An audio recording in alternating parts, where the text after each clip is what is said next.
ఏ సంక్షేమ పథకాలు ఆపి జీతాలు చెల్లించాలని జెప్పేసి రేవంత్ రెడ్డి గారు అన్న వ్యాఖ్యల్ని ఎలా జూస్తారు మీరు? అండ్ ఇది ప్రజలకి, ఉద్యోగులకి దూరం పెంచే ప్రయత్నం గూడా అని అనుకుంటున్నారా? 100% చంద్రబాబు నాయుడు గారు ఇదే మిస్టేక్ చేశారు.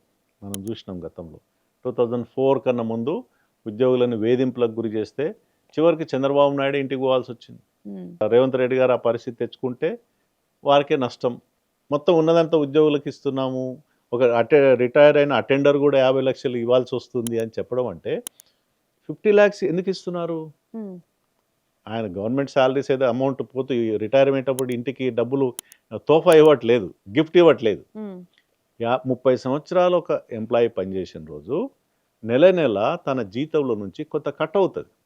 పిఎఫ్ రూపంలో కానీ, జీపీఎఫ్ రూపంలో కానీ అమౌంట్ బ్యాంకులలో కానీ లేకపోతే జీపీఎఫ్ అకౌంట్స్లో డిపాజిట్ అయి ఉంటాయి.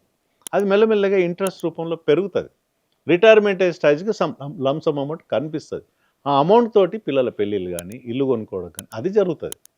It is their amount. నేను ఇంకా డీప్గా చెప్పదలుచుకుంది, it is expenditure on employment, expenditure on capital expenditure on education system, expenditure on health services. ఇది ఉద్యోగుల జీతాలకు సంబంధం కాదు.